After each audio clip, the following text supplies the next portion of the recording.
어서 의원님 어떻게 지내셨습니까? 예, 비리비리 지냈습니다. 님께서. 예.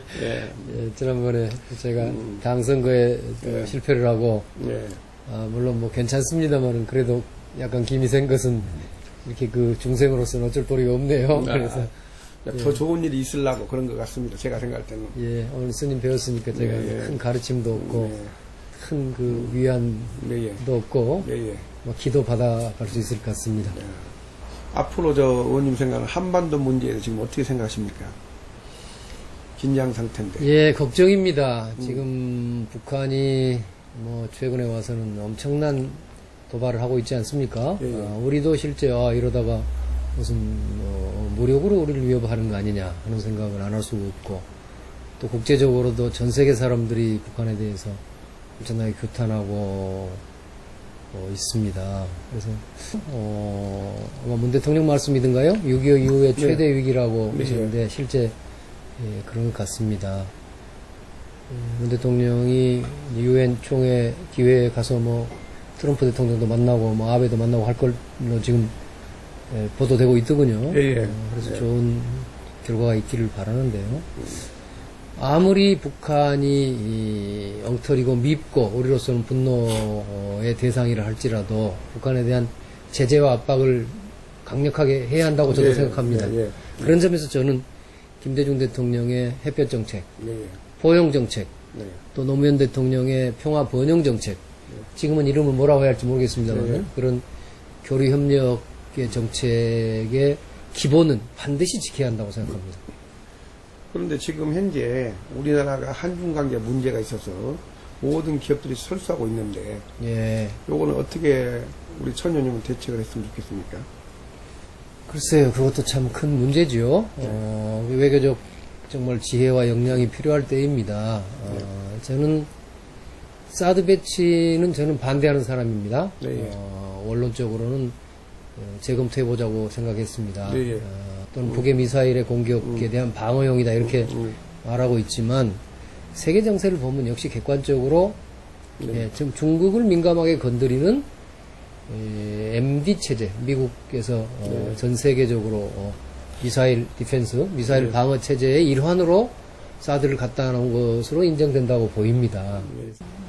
지금이라도 명확하게 해야 한다고 생각합니다. 어쩔 수 없으면 이제 사드 배치는 중국 정부를 설득하는 것도 한 방법이라고 생각합니다. 완전히 설득은 안 되겠지만 여러 다른 것도 있지 않겠습니까? 중국이 북한 핵이나 미사일 문제에 관해서 자기들도 뭐 조금 미국이나 일본과는 다른 제안을 하고 있지 않습니까? 뭐 남북 간의 문제를 해결할 뿐만 아니라 미국이나 중국을 포함한 우리 동북아의 여러 외교와 평화 질서를 만들 수 있는 그런 근본적인 비전을 만들어서 이제 그 무너진 관계도, 중국과의 그런 무너진 관계도 회복하려는 꾸준한 노력을 해야 한다고 생각합니다.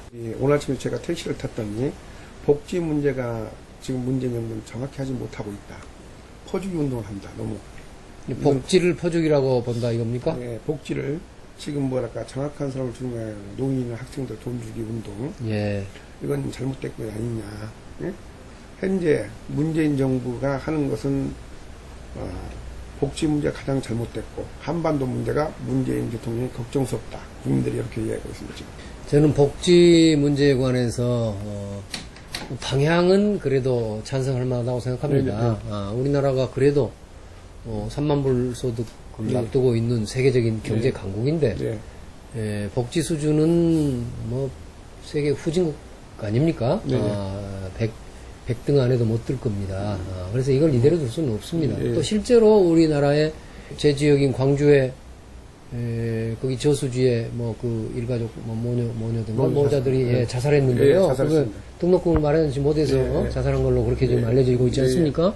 이런 일들이 많이 생기고 있습니다. 그래서 우리 국민들의 현재의 경제 수준 또 국가 예산 수준에서 감당할 수 있는 수준이어야 될 거 아니겠습니까? 방법이 중요하다. 그래서 옛날에 박정희 시대에는 경제개발 5개년 계획이었는데 이제 사회발전 5개년 계획을 세우자 이런 식으로 조금 더 중장기적인 비전을 가지고 우리 사회에 좀 재벌이라든가 아주 유복하게 사는 사람들은 많은 부분을 좀 부담해야 될 것이고, 예. 또 중산층은 또 상대적으로 좀 가볍게 부담해야 될 것이고 해서 그런 고통을 서로 분담해 가면서 복지를 발전시킬 수 있는 이거에 대해서는 우리 문재인 정부가 한번 잘 자기 성찰을 해보고 예. 역시 국민들과 더 소통하고 야당과 협치해 가면서 함께 복지의 방향을 정하고 비전을 만들어야 한다고 생각합니다. 예. 제가 알기로는 문재인 정부가 소통과 배려를 한다는데 예. 그것은 제가 볼 때도 소통과 배려하지 않고 야당과 협치도 안 되는 상태에서 국민들한테 어떻게 소통을 할 것인가. 예, 응? 예. 모든 국민들 지금 걱정하고 있습니다. 지금 현재. 예, 저도 걱정을 심히 하고 있습니다. 예, 예. 어떨 땐 생각해보면 제가 여당도 아닌데 뭘 야당이 그렇게 걱정하는가 예, 그런 예, 생각이 예. 들 정도로 그렇죠. 심한 그러나 나라를 생각한다면 예, 예. 지금 작년에 대통령에 대한 탄핵도 예, 있었고 예. 수천만의 국민들이 그 엄동설안에 네. 그저 주말마다 전국 각 거리와 광장을 메우면서 이게 전부 함께 뜻을 모은 게 있지 않습니까? 네, 예. 이것은 이 나라가 많은 국민들의 공감대를 얻어야 될 것이고 궁극적으로는 또 당장은 국회에서의 야당의 협력을 얻어야 될 수밖에 없습니다. 네, 그렇죠. 국회 의석이 지금 여소야되고 형편없는 여소야되고 예, 예. 더구나 국회 선진화법이 있기 때문에 예, 이제 예. 국가의 개혁을 강력하게 해내기 위해서 문재인 대통령이나 정부, 여당이 어떻게 하든지 야당을 포용하고 네. 끌어안고 야당의 주장도 경청하고 네. 또 그에 대해서 뭘 합리적인 것은 좀 들어주기도 하고 네. 이런 타협이라도 해서 네. 개혁의 방향을 이끌고 가야 할 텐데 네.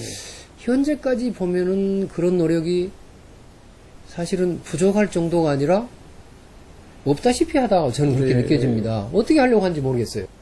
정말 협치와 국민과의 소통에 더도 아닙니다. 지금까지 했던 거하고는 달리 근본적으로 국민과 소통하고 야당과 협치하려는 자세부터 새로 정립해야 한다고 봅니다. 예.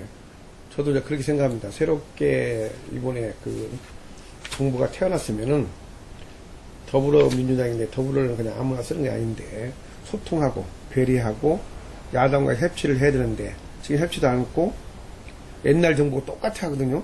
마음대로. 그거는 민주주의의 후퇴라고 봅니다. 그리고 또 의원님한테 하나 물어볼 것은 지금 서민 경제가 가장 불안하고 생각하고 있습니다. 식당이 100군 되면 90군데가 지금 못하겠다고 세를 주겠다고 지금 다 내놨습니다. 예. 아니면 다음 달에 낼 월세라든가 직원 월급 때문에 굉장히 고민하는 사람이 많이 있습니다. 예. 요거에 대해서는 의원님 생각 어떠십니까? 예, 그것도 어려운 일이죠. 예, 예. 또 얼마 전에 그 국가의 통계가 있었는데 예. 지금 문재인 정부가 일자리가 최고라고 해서 일자리 뭐 상황을 예, 예. 청와대 대통령 집무실에 항상 놓고 점검한다고 하지 않습니까? 예, 예. 또 상당한 경제적 아까 3만 불 수준에 이르는 세계적인 경제 강국이면서도 왜 서민 대중의 삶은 이렇게 어려운가? 이런 것들을 생각할 필요가 있습니다. 예, 예. 예. 그러나 경제 성장을 위해서는 역시 혁신이 있어야 될 것 같습니다. 예, 예. 혁신이 있어야 되는데 그러려면은 이 정부 주도 재벌 중심 경제 체제에 대한 근본적인 어떤 변화 개혁이 있어야 합니다. 예, 예. 예, 그게 재벌 개혁이죠. 예, 예, 재벌 개혁인데 이런 거에 대한 비전은 저희는 지금도 아마 이 문재인 정부가 재벌 개혁을 잘 하리라고 좀 기대하고 있습니다만은 네. 그러나 그런 비전, 근본적인 경제 성장을 이끌기 위한 이런 정책, 이런 것에 대해서는 별 말이 없이 소득 주도만 이야기하고 있으니까 문재인 정부를 비판하기보다는 문재인 정부가 빨리 재벌 개혁, 이런 경제 개혁을 통해서 성장을 이룰 수 있는 그런 비전과 정책을 빨리 제시할 것을 요구합니다. 네. 그리고 지금 제가 생각할 때는 국민의당이 특별한 그 결론적으로 정책이 없는 것 같습니다. 제가 볼 때는. 응? 호남당이지 않나. 국민들이 볼 때는. 안철수 대표가 지금 현재 타 지역을 많이 돌고 있는데 예. 모든 국민의당에서 회의를 하고 도는 건지 응? 아니면 모든 기자들한테만 자료를 넣어주는 건지, 뭐 대전 간다고 내린가 뭐 지금 그런 것 같은데, 독자적으로 제가 할 때는 자기가 지금 안철수 대표가 독자적으로 많은 행보를 하고 있는 걸로 알고 있어요. 당이 있는데. 국민의당이 뭐 별로 정책이 없다고 말씀하셨죠? 네. 네, 그 점은 우리가 좀 뼈아프게 받아들여야 될 것 같습니다. 네. 저한테도 책임이 큽니다. 네. 일단 국민의당이 조금 더 국민의 민생과 관련된 정책, 이건 저희도 더 열심히 하겠습니다. 예, 내년 2018년도에, 이건 이제 끝으로 보겠습니다. 예. 28년 지방선거가 있는데, 예. 천원님은 국민의당의 앞으로 대책이 어떻게 해서 지방선거에 승리하기를 저도 기대를 합니다. 거기에 대해서는 어떻게 생각하시죠? 입에 담기도 좀 어색합니다만, 국민의당의 지지율이라는 것이 어쩔 때는 뭐 4%, 뭐 오늘은 보니까 조금 올라서 뭐 7% 이렇게 네. 왔다 갔다 하고 있지 않습니까? 네. 그 지지율 가지고는 어떻게 지방선거에 이기겠습니까? 지방선거 아니라 천하의 어떤 선거도 그 지지율 갖고는 못 이기는 거 아닙니까? 네. 그래서 완전 급선무는 지지율을 올리는 거라고 생각합니다. 그래서 제가 지난 대표 선거 과정에서도 누누이 이야기를 했는데요. 첫째는 우리 국민의당이 개혁정당으로 가야 됩니다. 저는 네, 그것도 오늘 보수와 생각이- 진보를 아우르는, 또는 보수와 진보를 따지지 않는, 경우에 따라서는 보수와 진보를 넘어서는 개혁정당으로 가야 한다고 생각합니다. 보수 진보를 아우르는 양날개로